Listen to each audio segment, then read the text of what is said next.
누구나 성장하면 사회인이 되고 자연스레 직업을 가지게 됩니다. 여러분은 미래에 어떤 직업을 갖길 원하나요? 회사원, 요리사, 예술가? 사회에 나가 어떤 일을 하든 다른 누군가와 반드시 함께하게 되는 순간이 올 텐데요. 그 중에는 장애가 있는 동료도 있을 겁니다. 이번 시간에는 시각장애가 있는 동료와 함께 일하는 세상을 만들기 위해 어떤 배려와 에티켓이 필요한지 알아보겠습니다.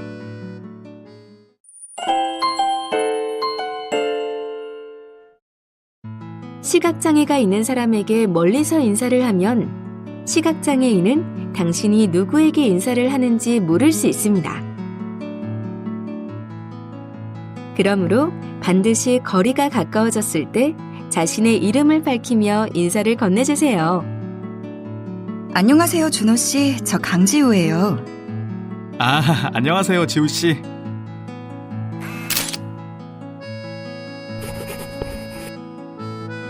만약 시각장애가 있는 동료가 안내견을 데리고 있다면 안내견을 쓰다듬는 등의 접촉, 먹을 것을 주는 행위, 부르는 행위는 삼가는 것이 좋습니다. 안내견은 시각장애인의 눈 역할을 합니다. 안내견을 만지는 행위는 시각장애인이 길을 찾는 데 방해가 될 수 있습니다.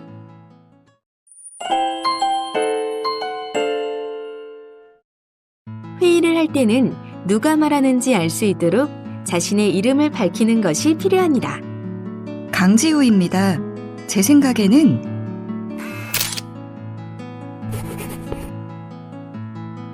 또 시각장애가 있는 동료가 사용하는 서류나 물건은 마음대로 만지거나 옮겨놓으면 안 됩니다. 특히 시각장애인들이 자주 사용하는 보조공학기기는 다른 사람과 의사소통을 하기 위한 필수품이기 때문에 항상 두는 위치에 사용하던 상태로 있어야 시각장애인이 당황하지 않습니다.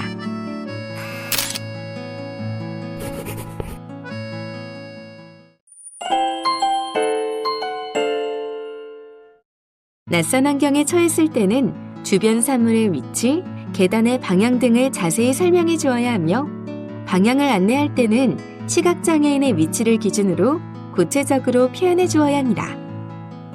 준호 씨, 2걸음 앞에서 계단이 시작돼요. 계단은 10개가 있어요.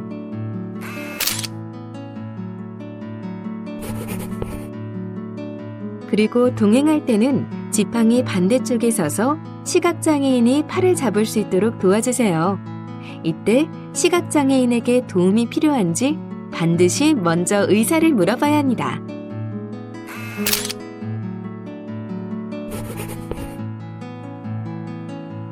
보행하는 공간에 장애물이 있으면 시각장애인은 두려움을 느끼게 됩니다.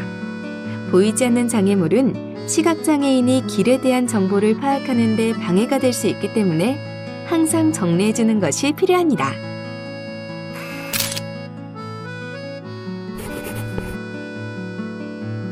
시각장애인들이 자주 사용하는 사무실이나 시설의 출입문은 반쯤 열린 상태로 두기보다는 완전히 열어두거나 닫아두는 것이 안전합니다.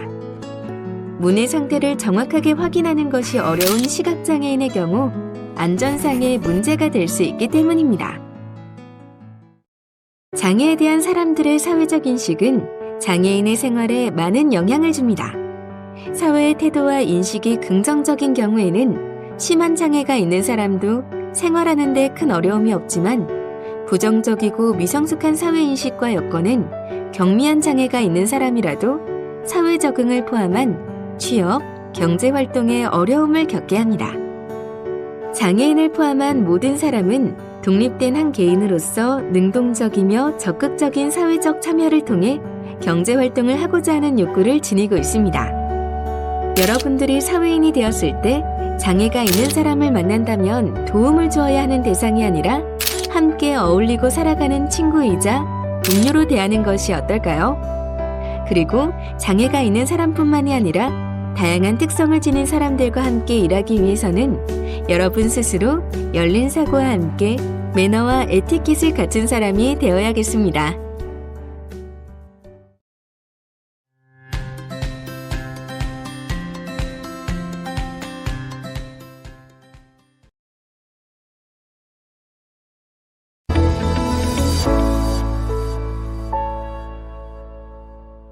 우리나라는 법률과 제도를 통해 장애인 고용을 촉진하고 있습니다. 그렇기 때문에 학교를 졸업하고 사회인이 되면 장애가 있는 직장 동료들과 함께 일하게 될 수 있는데요. 이번 시간에는 지체장애가 있는 동료와 함께 모두가 행복한 직장 생활을 하기 위해 갖춰야 할 점과 직장 동료로서 지켜야 할 에티켓에 대해 알아보겠습니다. 먼저 모집과 채용에 있어 장애인과 비장애인 모두에게 모집 자료, 채용 공고 등 필요한 정보를 동등하게 제공하고 지원 기회 역시 공평하게 제공해야 합니다. 사업장은 장애인들이 접근성이 가능해야 하며 시설과 환경적 측면에서 직장 생활하기에 적합해야 합니다. 업무 시에는 장애인이 정보를 알 수 있는 방법으로 작업 지침서와 작업 지시서를 제공해야 하고 직장 생활과 업무에 필요한 보조기기를 제공해야 합니다. 직장 내에서 업무와 관련된 교육과 훈련, 평가를 시행할 때는 장애인이 접근 가능한 장소에서 진행하며 장애인에게 적합한 교재, 필요한 보조 인력과 보조 수단을 제공해야 합니다. 시험이나 평가를 진행할 때는 장애 특성을 고려한 평가 시간과 방법을 도입하여 비장애인과 동등한 조건에서 평가받을 수 있도록 해야 합니다. 또 사업장은 장애인의 재활과 치료를 위해 일정 변경과 편의를 제공하기 위한 방침이 있어야 합니다. 다음은 지체장애가 있는 직장 동료와 함께 직장 생활을 할 때 우리가 지켜야 할 에티켓에 대해 알아보겠습니다. 지체장애가 있는 직장 동료에게는 낮은 턱이나 계단도 장애물이 될 수 있으니 면접이나 회의 장소를 선정할 때 휠체어가 이동 가능한 경사로가 있는지 꼭 확인해야 하며 장애인 주차구역은 반드시 비워두어야 합니다. 휠체어는 균형을 잃기 쉽기 때문에 함부로 밀거나 당기지 않도록 해야 하며 지체장애가 있는 직장 동료에게 도움을 줄 때는 먼저 도움이 필요한지 장애인의 의사를 확인해야 합니다. 또한 함께 승강기를 타는 경우 승강기 문을 잡아주고 휠체어 이용자가 편히 탑승할 수 있도록 공간을 확보해주는 것이 좋습니다. 직장 내 행사가 있을 때는 참여할 수 있는지 의사를 확인해야 합니다. 휠체어 사용자 중 휠체어 없이 걸을 수 있는 사람도 있기 때문에 휠체어 사용자가 휠체어에서 내려 이동하더라도 놀란 반응을 보이지 않도록 해야 하며 휠체어 이용자에게 업무를 말하거나 대화할 때는 자세를 낮춰 눈높이를 맞춰줘야 합니다. 서서 말을 하거나 지시를 하게 되면 휠체어 이용자는 서 있는 사람보다 시선이 낮아 위압감을 느낄 수 있습니다. 지체장애가 있는 직장 동료와 함께 걸어갈 때는 보행 속도를 맞추고 음료를 권할 때는 의사를 확인한 후에 빨대를 꽂아주며 대화 중 알아듣기 어려운 경우 다시 말해줄 것을 정중하게 요청한다면 원활한 의사소통을 할 수 있습니다. 이번 시간에는 지체장애가 있는 직장 동료에 대한 에티켓에 대해 알아봤는데요. 장애인, 비장애인 모두 함께 공감하는 직장 동료입니다. 작은 실천으로 모두가 차별 없는 세상을 만들어 갑시다.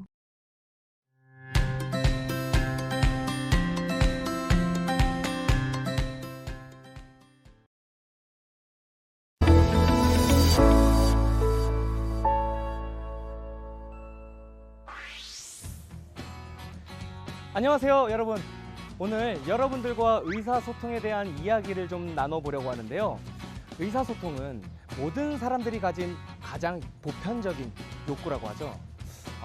저는 가끔 서로 의사소통이 안 되는 상황을 만나면 너무 답답하더라고요. 의사소통을 통해서 사회적 관계를 형성하고 이 지역사회에 참여하기 때문인데요. 오늘은 좀 더 다양한 의사소통 방법에 대해서 살펴보고자 합니다. 자, 이 궁금증을 해결하기 위해 제가 아주 특별한 곳을 찾았는데요. 그럼 저와 함께 들어가 보실까요? 안녕하세요. 여기 특별한 의사소통 도구가 있다는 소문을 듣고 왔는데요. 이거 말씀하시는 건가요? 알겠습니다. 이건 그냥 그림판 같은데요. 어떻게 사용하는 건가요? 예, 저희 카페에 판매되고 있는 메뉴들 그림이라든지 이미지로 이렇게 적혀져 있어가지고 의사소통이 이제 불편하신 분들이 주문을 하실 수가 있습니다. 와, 이거 정말 신기하네요. 예를 들어서 따뜻한 아메리카노 주문하시고 싶으시면 아메리카노 한 잔 주세요. 이런 식으로 이렇게 그림을 짚어주시면 돼요. 그럼 이거 제가 한번 해봐도 될까요? 네, 그럼요. 아메리카노 따뜻한 거 한 잔 주세요. 와, 이게 정말 되네요. 와, 진짜 신기하네요. 그런데 어떻게 이런 것을 사용할 생각을 하신 건가요? 보통 저희 카페에 이제 보통 다른 직장인 분들도 많이 오시지만은 그러니까 의사소통이 힘드신 분들이 여기 저희 카페에 들어와서 커피를 이제 즐기시고 문화를 즐기시고 대화도 하시고 이렇게 할 수 있는 장을 갖다가 마련하면 좋겠다는 생각에서 준비했습니다. 정말 대단하네요. 감사합니다.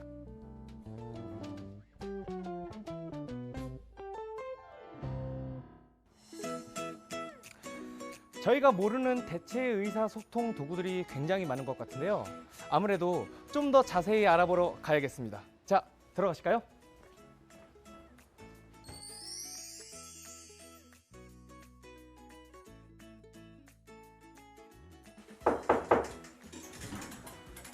안녕하세요. 안녕하세요. 센터장님, 제가 여기 오기 전에 한 카페에 다녀왔는데 거기에 의사소통이 불편한 사람들이 사용할 수 있는 도구들이 많이 있더라고요. 정확히 그게 어떤 건가요? 네, 그거는 보안대체 의사소통 AAC 도구 중에 하나입니다. AAC가 정확히 어떤 건가요? AAC는 보안대체 의사소통의 약자이고요. 말로 표현하기 어려우신 분들이 이제 말을 대신해서 제스처나 몸짓, 그다음에 그림, 그리고 음성이 산출되는 도구 이런 것들을 사용하는 것들을 말합니다. 그렇군요. 근데 제가 여기 오기 전에 AAC라는 곳이 굉장히 많이 있더라고요. 종류가 굉장히 많던데 또 어떤 건가요? 네, 그렇죠. 이렇게 AAC 존들이 모여 있는 곳을 이제 AAC 마을이라고 합니다. AAC 존에서는 거기 가게 사장님들이나 아니면 일하시는 분들이 AAC가 뭔지를 다 아시고 그 안에서 AAC로 의사소통을 할 수 있게끔 만든 곳을 말합니다. 그렇군요. 정말 상점에 이 스티커가 굉장히 많이 붙어 있더라고요. 그러면 이 스티커가 붙어 있는 곳이 AAC 존이라는 거네요? 네, 맞습니다. 그러면 AAC 마을을 만들게 된 계기는 무엇인가요?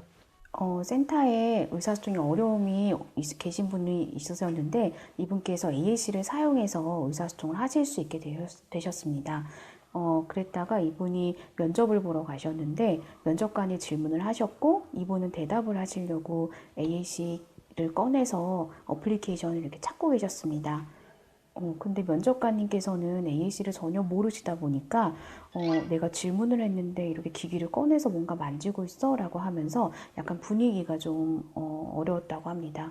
그래서 AAC 사용하시는 분들이 지역사회나 이런 데서 잘 활용할 수 있으려면 비장애인들한테 AAC를 꼭 알려야겠다라는 생각이 들어서 AAC 마을을 하게 되었습니다.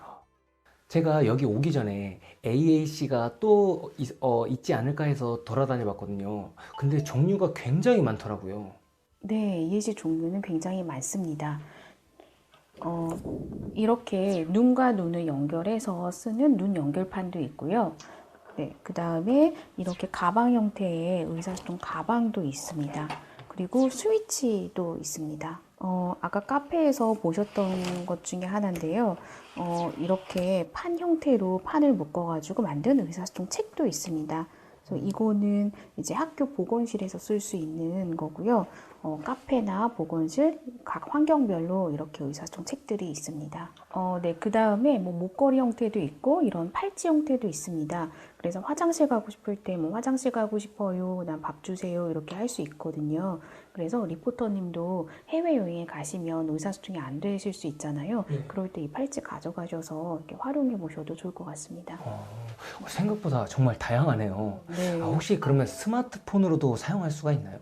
네, 스마트폰에도 AAC 어플리케이션을 설치해서 활용할 수 있습니다.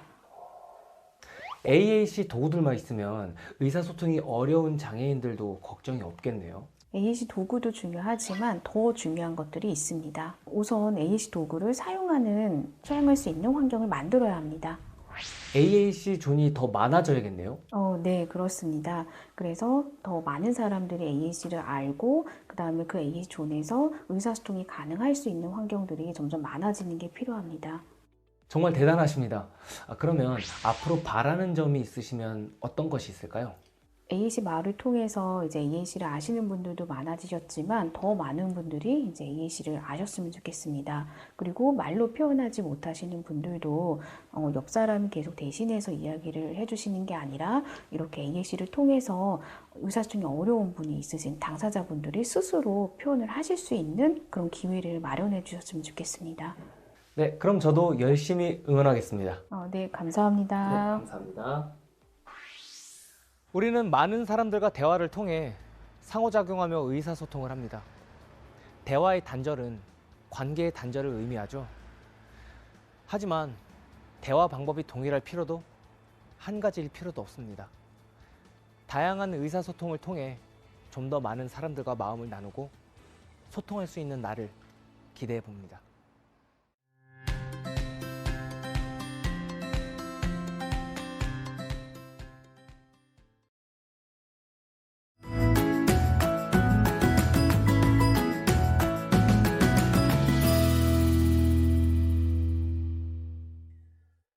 우리는 학교에서 친구들과 많은 시간을 함께하고 함께하는 동안 서로 도움을 주고받으며 지내고 있습니다. 친구들 중에서 서로에게 좀 더 특별한 관계를 맺고 도움을 주고받는 친구를 또래 도움이라고 합니다. 교실에서 학생들 대화 소리가 들리는데요. 친구들의 대화를 들으며 또래 도우미가 무엇인지 한번 알아볼까요? 얘들아, 과학 시간에 실험을 해야 하는데 조별로 준비물 챙겨줘. 준비물이 뭐였지? 누구 아는 사람? 조별로 과학실 선반 위에 놓은 실험 도구, 저번 시간에 나눠준 표. 역시 꼼꼼한 정연이가 최고야. 내가 표는 챙겼는데 혹시 누가 선반에 있는 실험 도구 가져다 줄 수 있어? 나는 선반에 손이 안 닿거든. 그러면 실험 도구는 내가 챙겨올게. 민수는 정연이랑 같이 실험할 수 있게 책상 치워주고 있을래? 알았어. 내가 정연이랑 같이 완벽하게 실험 준비를 해놓을게. 잘 보셨나요? 정연이는 자폐성 장애가 있지만 친구들과 서로 도우며 학교 생활에 잘 참여하고 있습니다. 앞으로 우리가 만나게 될 자폐성 장애 학생의 특징에 대해 좀 더 자세히 살펴보도록 하겠습니다. 자폐성 장애가 있는 학생은 타인과 의사소통에 어려움을 보이기도 합니다. 적절한 순간에 대화를 시작하거나 유지하는 데 어려움을 보이기도 하고 흥미나 감정을 공유하는 데 어려움을 보이기도 하죠. 간혹 상대방의 말을 따라하는 반향어를 보이기도 합니다. 자폐성 장애 행동 특징을 살펴보면 동일한 행동을 목적 없이 반복하는 행동, 판에 박힌 순서대로 일상생활을 수행하려는 행동, 특정 사물이나 사건에만 관심을 보이는 행동이 있을 수 있습니다. 하지만 이러한 특성도 모든 자폐성 장애 학생에게 나타나는 특성은 아닙니다. 자폐성 장애의 인지적 특성은 아인슈타인처럼 높은 인지 능력을 보이는 경우부터 지적 장애를 동반할 정도의 낮은 인지 능력을 보이기까지 매우 다양합니다. 그러면 이러한 친구들을 도와주기 위해 또래 도우미는 어떻게 행동해야 하는지 정연이와 정연이의 또래 도우미 지우를 한번 살펴보겠습니다.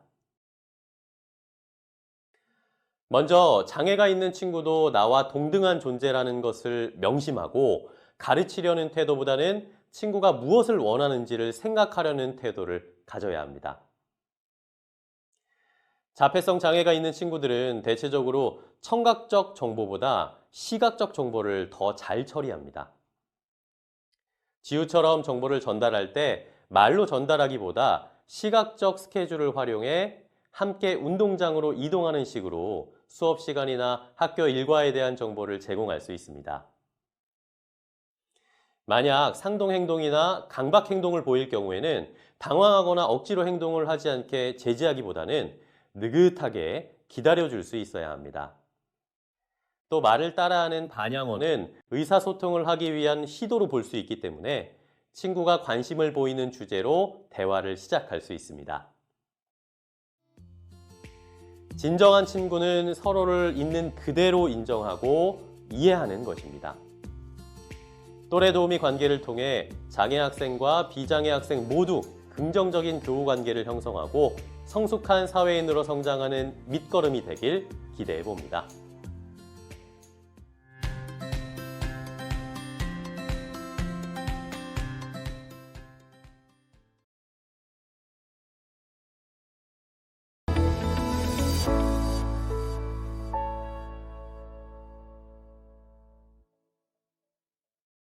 BF 인증제도란 어린이, 노인, 장애인, 임산부뿐만 아니라 일시적 장애가 있는 사람들이 개별 시설물과 지역에 접근, 이용, 이동함에 있어 불편을 느끼지 않도록 장애물 없는 생활 환경을 만들기 위해 계획, 설계, 시공, 관리 여부를 공신력 있는 기관이 평가하여 인증하는 제도입니다. 장애인, 노인, 임산부 등의 편의 증진 보장에 관한 법률에 의하면 장애인 편의시설이란 장애인 등이 생활을 영위함에 있어 이동과 시설 이용의 편리를 도모하고 정보의 접근을 용이하게 하기 위한 시설과 설비를 말하며 원칙적으로 장애인 관련 시설만이 아니라 모든 시설을 장애인이 비장애인과 동등하고 편리하게 누구나 쉽게 이용할 수 있도록 만드는 시설이라고 정의하고 있습니다. 학교 역시 우리 모두가 하루의 대부분을 보내는 곳이고 건강과 안전이 확보되어야 하는 공간이므로 학교에 장애인 편의시설을 설치하는 것은 장애가 있는 학생뿐만 아니라 일시적으로 다쳐서 일상생활이 불편한 비장애 학생에게도 큰 도움이 될 수 있습니다. 장애인 편의시설에는 매개시설, 내부시설, 화장실, 안내시설, 경보 및 피난설비 등이 있습니다. 매개시설은 외부에서 건축물의 주출입구에 이르는 접근로에 해당하는데 휠체어 사용자와 장애인이 안전하고 편리하게 통행할 수 있도록 보행 장애물이 없어야 하고 바닥의 재질 및 마감 등은 미끄럽지 않는 재질을 사용해야 합니다. 또한 주출입구 접근로는 유효폭과 기울기 등의 편의시설 설치 매뉴얼에 따라 설치되어야 합니다. 학교의 장애인 주차구역도 건축물의 출입구 또는 장애인용 승강 설비에 가깝게 설치해야 하며 아무리 주차할 곳이 없어도 장애인 전용 주차구역에는 주차하면 안 됩니다. 내부 시설이라고 하면 출입문, 복도, 계단 또는 승강기가 대표적인데요. 출입문은 휠체어 이용자 혹은 장애가 있는 사람이 출입이 가능하도록 주출입구와 통로의 높이 차이를 줄이고 휠체어 리프트 또는 경사로를 설치하여 휠체어가 다닐 수 있도록 설치해야 합니다. 또한 주출입구 전면에는 문폭만큼 점자 블록을 설치하여 시각장애인이 감지할 수 있도록 해야 합니다. 학교 내 출입문은 휠체어 이용자 혹은 장애가 있는 사람이 출입이 가능하도록 유효폭과 형태를 고려하고 휠체어 사용자를 위해 손잡이는 중앙 지점이 바닥에서 80cm와 90cm 사이에 위치하도록 설치해야 합니다. 복도에는 장애물이 될 만한 물건이 없어야 하고 교실 안내 표지판은 부딪히지 않는 높이로 설치되어야 합니다. 계단의 경우 색상과 명도의 차이를 이용해서 계단의 디딤판을 인지하기 쉽도록 해야 하고 미끄럽지 않은 재질을 사용해야 합니다. 그리고 계단의 시작과 끝, 중간 시작과 끝에는 30cm 띄어서 계단 폭만큼 점자 블록을 설치해야 하며 계단의 양측면에는 손잡이가 있어야 하고 손잡이 끝부분은 점자 표시를 부착해 시각장애가 있는 친구에게 정보를 줄 수 있어야 합니다. 또한 장애인용 승강기 내부는 휠체어가 회전할 수 있는 공간이 있어야 하며 휠체어가 후진하여 문의 개폐 여부를 확인할 수 있도록 후면에 거울이 있어야 합니다. 승강기 내부 조작 버튼의 경우 휠체어 사용자가 이용 가능한 높이에 설치하여야 하며 시각장애인 등이 감지할 수 있도록 승강기 조작 버튼 정보는 점자로 표시하여야 합니다. 다음으로 화장실에 대해 알아보겠습니다. 장애인을 위한 화장실은 휠체어가 출입할 수 있도록 출입문을 자동문, 미닫이문, 접이문으로 설치해야 하며 폭이 넓고 단차가 없어야 합니다. 또한 시각장애인을 위하여 화장실 출입구에 점자 블록을 설치해야 합니다. 대변기 양 옆에는 수평 및 수직 손잡이가 설치되어 있어야 하고 세정장치, 휴지거리 등은 대변기에 앉은 상태에서 이용할 수 있는 위치에 있어야 합니다. 소변기에도 양 옆에 수평 및 수직 손잡이가 설치되어야 합니다. 세면대는 하부에 무릎과 발판이 들어갈 수 있는 공간이 있어야 합니다. 그리고 화장실 거울은 휠체어에서도 얼굴 및 옷맵시를 볼 수 있도록 각도를 조절하여 설치하면 좋고 화장실에서 비상시 상황을 대비하기 위해 비상용 벨도 설치되어 있어야 합니다. 무엇보다 화장실 내부가 미끄럽지 않은 재질을 사용해서 안전사고에 예방하는 것이 제일 중요하겠습니다. 다음은 학교 안내시설입니다. 장애인이 학교를 방문할 경우 학교 시설에 대한 정보를 안내받을 수 있는 안내시설이 필요합니다. 학교 주출입구, 계단, 장애인용 승강기, 화장실 등 시각장애인을 유도할 필요가 있는 곳에는 보행 편의를 위해 점자 블럭을 사용해야 하고 학교 시설 이용 편의를 위해 주출입구 부근에 주요 시설을 안내하는 점자 안내판, 촉지도식 안내판, 음성 안내장치 등이 있어야 합니다. 또한 청각장애인이 학교 시설을 이용할 경우 편의를 제공하기 위한 전자 문자 안내판 또는 전자 문자 안내 설비를 갖춰야 합니다. 마지막으로 알아볼 장애인 편의시설은 경보 및 피난 설비입니다. 위급한 상황에 안전하게 대피할 수 있도록 시청각 장애인용 경보 설비, 피난구 유도 등 통로 유도 등이 있으며 추락 우려가 있는 경우에는 난간 등 추락 방지 설비 등도 갖춰야 합니다. 학교의 장애인 편의시설은 장애가 있는 친구들뿐 아니라 모두에게 필요한 것임을 알고 관심과 올바른 사용법을 알게 되는 기회가 되기를 바라고 학교뿐만 아니라 가정, 지역사회의 장애인 편의시설이 확대될 수 있도록 관심을 갖는 우리 친구들이 되기를 바랍니다.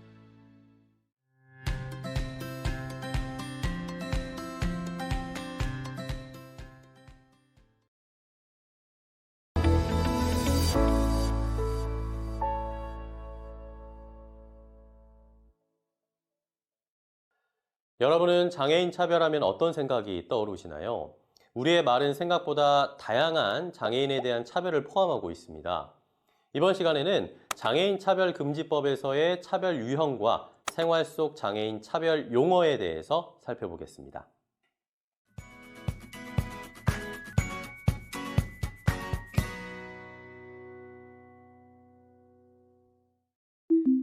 여러분은 장애인 차별금지법에 대해서 들어본 적 있으신가요? 장애인 차별금지법이란 장애인 차별금지 및 권리구제 등에 관한 법률의 약칭으로 장애인뿐만 아니라 장애인을 돕는 사람에 대한 차별금지와 안내견 및 장애인 보조기구 등의 정당한 사용에 대한 방해 금지 내용을 담고 있습니다. 장애인 차별금지법에서 말하는 차별 유형은 다음과 같습니다. 첫 번째로 직접 차별입니다. 개인의 특성이나 능력과 관계없이 장애인이라는 이유로 배제하거나 거부하는 등 불리하게 대우하는 경우를 말합니다. 예를 들어 장애인이 구직활동 중 업무와 장애가 상관이 없음에도 불구하고 장애가 있다는 이유로 취업을 거부하거나 배제하는 행위가 해당됩니다. 두 번째, 간접차별입니다. 형식상으로 공정한 기준을 적용했더라도 장애인에게 불리한 결과가 발생했다면 이는 간접차별에 해당됩니다. 예를 들면 지체장애가 있어 필기도구 사용이 어려운 학생에게 비장애인 학생과 똑같은 시험 시간을 적용한다면 장애를 가진 학생에게 불리한 결과를 초래할 수 있습니다. 세 번째, 정당한 편의 제공 거부에 의한 차별입니다. 정당한 이유 없이 장애인에게 편의시설이나 서비스 등의 제공을 거부하는 경우를 말합니다. 예를 들어 장애인이 학교에 입학하게 되면 장애의 종류에 따라 학교 생활과 학습 활동에 불편함이 없도록 장애인 편의시설이나 점역 등 서비스를 제공해야 합니다. 네 번째, 광고에 의한 차별입니다. 정당한 사유 없이 장애인에 대한 제한, 배제, 분리, 거부 등 불리한 대우를 표시, 조장하는 광고를 직접 행하거나 그 그러한 광고를 허용, 조장하는 것으로 인정되는 행위를 말합니다. 장애인을 도움의 대상이거나 불우한 이웃이라는 느낌이 들게 하면 안 되겠죠. 다섯째, 장애인을 돕기 위한 목적에서 보호자 또는 후견인, 그 밖에 장애인을 돕기 위한 장애인 관련자에 대하여 직접 차별, 간접 차별, 정당한 편의 제공 거부에 의한 차별, 광고에 의한 차별 등을 해서는 안 됩니다. 여섯째, 안내견 또는 장애인 보조기구 등의 정당한 사용을 방해하거나 안내견 및 장애인 보조기구 등에 대해 금지된 행위를 해서는 안 됩니다. 시각장애인이 안내견과 함께 식당에 가려고 할 때 안내견 때문에 식당 출입을 금지당하는 경우를 예로 들 수 있습니다.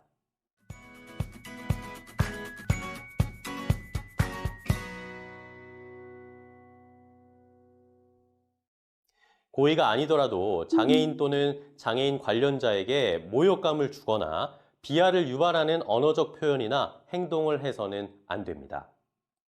오래전부터 구전되어 사용되어 온 장애인 관련 관용 표현이나 속담 등에 차별이나 편견을 조장할 수 있는 일부 부적절한 표현이 사용되고 있는데요.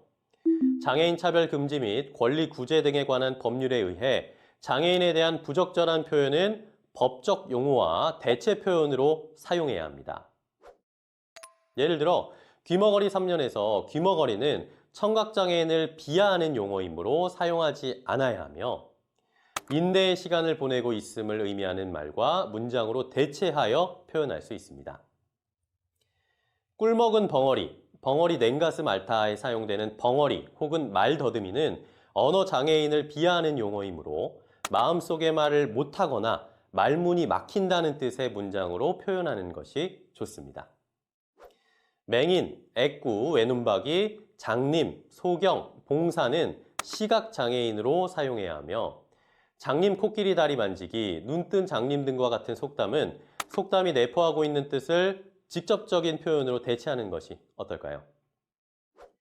그 외에 주의해야 할 관용 표현으로 눈먼 돈은 대가 없이 얻은 돈이나 주인 없는 돈으로, 외눈박이의 시각은 왜곡 혹은 편파적인 시각으로, 절름발이 행정은 불균형 혹은 조화롭지 못한 행정으로 사용하는 것이 좋습니다. 이렇듯 장애와 관련된 표현을 할 때는 장애를 부정적으로 인식할 수 있는 용어는 사용하지 않도록 해야 합니다. 여러분은 장애인이 아닌 사람을 지칭할 때 어떤 말을 사용해야 하는지 알고 계신가요? 장애인이 아닌 사람을 지칭할 때 보통 정상인이라고 하는 경우가 있는데 정상인의 반대말이 장애인은 아니므로 장애인이 아닌 사람, 즉 비장애인으로 지칭해야 합니다. 또 장애인을 장애우로 표현하는 경우도 있었는데요. 장애우에서 우는 친구의 의미로 장애인 자신을 지칭할 때 어색합니다. 따라서 법적 용어인 장애인이란 말을 써야 합니다. 장애자, 심신장애자는 과거에 사용된 용어이고 애자, 병신불구는 비하 용어이므로 사용해서는 안 되며 장애인이란 말을 사용해야 합니다. 그리고 불구자라는 단어를 사용하는 경우가 있는데 부정적인 의미가 포함되어 있으므로 지체장애인으로 사용해야 합니다. 모자라다, 지연시키다라는 부정적인 의미가 있는 정신지체라는 말은 지적장애란 명칭으로 개칭되었으므로 정신지체라는 말을 사용해서는 안 되겠죠? 장애를 앓다라고 표현하는 경우가 있는데 장애는 질병이 아닌 사람이 가진 특성이므로 장애가 있다라고 표현해야 합니다. 오랫동안 사용되어 온 표현 중에서 벙어리 장갑이란 말은 언어 장애인을 비하하는 표현이 들어가므로 손모아 장갑으로 표현하는 게 좋겠고요.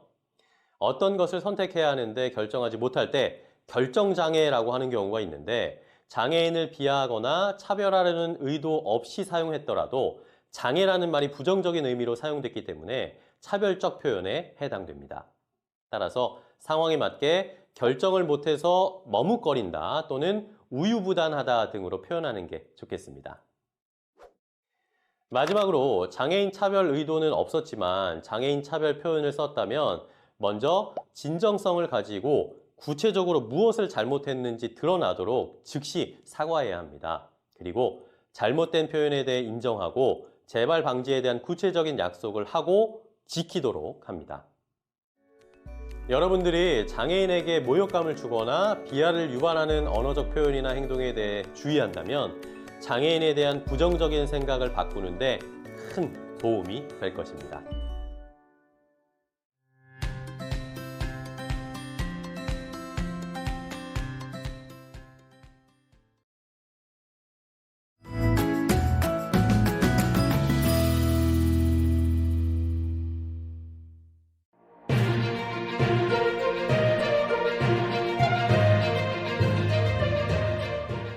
안녕하세요. 프리한 소식을 전해드리는 오늘도 프리한 공감의 이현빈입니다.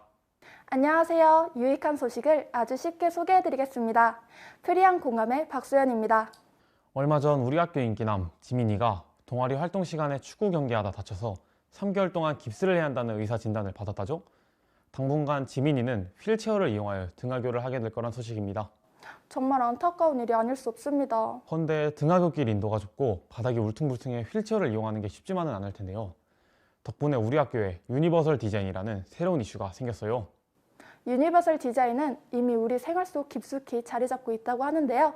좀 더 자세히 알아보겠습니다.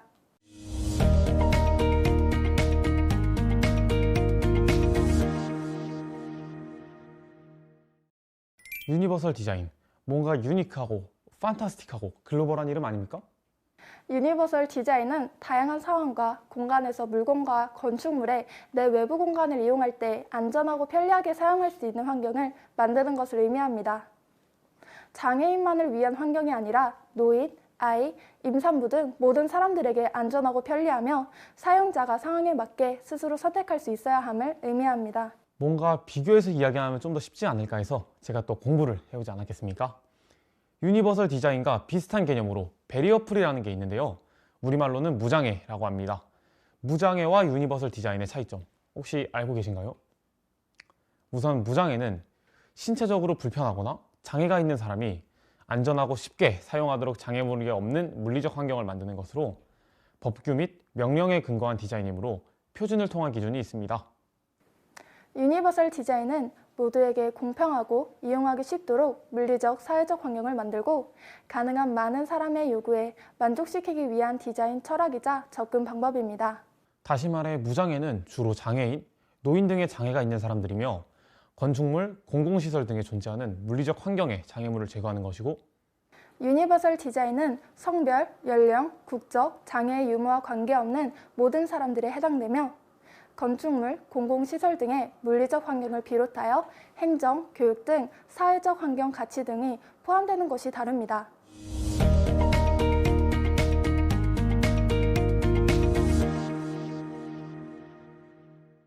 유니버설 디자인을 건축물에 적용한 사례를 알아볼까요? 가장 대표적으로 자동문입니다. 자동문은 장애인은 물론 모든 사람들이 편하게 이용할 수 있는 대표적인 유니버설 디자인입니다. 또 건물의 필수 요소라고 할 수 있는 엘리베이터. 우리가 매일 이용하다시피 하는 엘리베이터에 유니버설 디자인이 적용된 엘리베이터가 있습니다. 바로 무릎 높이에 버튼이 있는 엘리베이터인데요. 장애인, 아동은 물론이고 짐을 드느라 양손을 사용하지 못할 때 편하게 사용할 수 있습니다. 화장실에서도 유니버설 디자인을 찾을 수 있는데요. 첫 번째로 기저귀 교환대가 있습니다. 남녀 화장실 구분 없이 기저귀 교환대를 설치하여 영유아를 동반한 사람들이 편하게 이용할 수 있습니다. 그리고 화장실 세면대에서도 찾아볼 수 있는데요. 손잡이 없이 센서로 작동하는 세면대와 높이 조절이 가능한 세면대 등이 있고 우리가 흔히 접하고 있는 눌러서 사용하는 비누, 이 역시 유니버설 디자인에 해당합니다.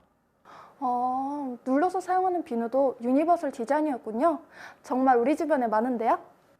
그러면 건물에 이어서 교통수단에는 어떤 유니버설 디자인이 있는지 알아보겠습니다.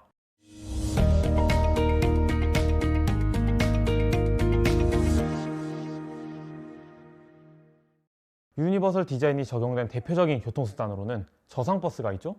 휠체어를 이용하는 사람뿐만 아니라 이용객 모두 승하차가 쉬워 언제나 인기 만점입니다. 버스와 함께 대표적인 교통수단에는 지하철도 있는데요.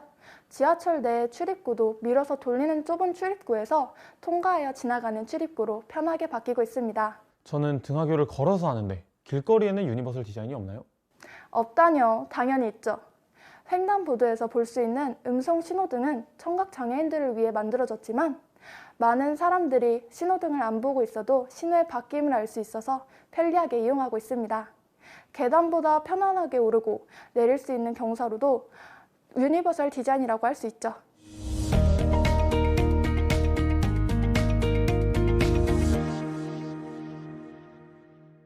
다음은 일상생활에서 만날 수 있는 유니버설 디자인에 대해 알아볼까요? 소연 학생, 혹시 여행 좋아하시나요? 그럼요. 엄청 좋아하죠. 그러면 여행 가방 살 때 어떤 가방을 사용하시나요? 그야 당연히 혹시 지금 생각하는 게 맞습니다. 우리가 여행 갈 때를 포함해 평상시에도 자주 사용하는 바퀴 달린 가방, 이 역시 대표적인 유니버설 디자인입니다. 와, 너무 익숙해서 생각하지 못하고 있었어요. 저도 일상 속에 숨어있는 유니버설 디자인에 대한 물건을 알아왔습니다. 오, 어떤 것인가요? 두구두구. 첫 번째로 구부러지는 빨대입니다. 음료를 마시기 힘든 상황은 물론 평상시에도 구부러진 빨대를 이용하면 편하게 음료를 마실 수 있습니다. 또 누르면 잠금이 풀려서 쉽게 열 수 있는 레버형 손잡이와 양손잡이 가위, 높낮이가 조절되는 책상 등 우리의 일상 곳곳에 유니버설 디자인이 있습니다. 이야, 유니버설 디자인. 뭔가 굉장히 복잡하고 우리랑 관계없는 이야기인 줄 알았는데 이게 아니군요. 네, 맞습니다. 유니버설 디자인은 절대 어려운 것이 아닙니다. 우리가 생각하는 모든 아이디어가 유니버설 디자인이 될 수 있습니다. 네, 오늘 유니버설 디자인의 정의, 그리고 다양한 예시들을 알아봤는데요. 유니버설 디자인은 누구에게나 공평하고 이용하기 쉬운, 누구나 쉽고 편리하게 선택하여 사용할 수 있는 것입니다. 우리들 모두 유니버설 디자이너가 될 수 있습니다. 지금까지 프리한 공감의 이현빈, 박소연이었습니다. 감사합니다.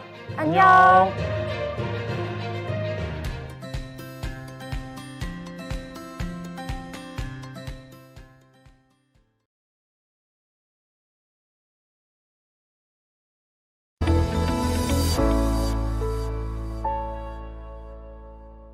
여러분은 학교를 졸업하고 사회인이 된다면 어떤 모습으로 살아가길 기대하나요? 저마다 자신의 꿈을 품고 오늘 하루도 노력을 하고 있을 텐데요. 이는 장애가 있는 친구들도 마찬가지입니다. 장애가 있는 친구들도 어엿한 사회인이 되어 경제적 독립을 하기 위해 다양한 방법으로 노력하고 있습니다. 이 시간에는 발달장애가 있지만 꽃가게를 운영하고 있는 꽃가게 사장님의 이야기를 살펴볼까 합니다. 같이 보시죠. 사장님은 언제부터 꽃가게를 운영하게 되셨어요? 2020년 2월에 개업하게 되었습니다. 이렇게 꽃가게를 개업하기까지 여러 가지 고민도 많으셨을 거고 힘드셨을 것 같은데 어떻게 이런 결정을 하게 되셨나요? 저희 부모님께서 내가 어릴 적부터 꽃가게 하더니네 꽃가게 자연스럽게 매일 것 같아요. 사장님은 꽃가게를 운영하시는데 어려움은 없나요? 솔직히 계산이나 꽃보사 종임 없어지기가 어려울 때도 있어요. 어려운 일들이 생기면 어떻게 해결하시나요? 부모님께서 중학생이 오후에 파티타임으로 나와서 중학생이 임금도 계세요. 실제로 경선시의 아버님께서 경선시의 창업부터 운영까지 많은 일들을 도와주셨다고 합니다.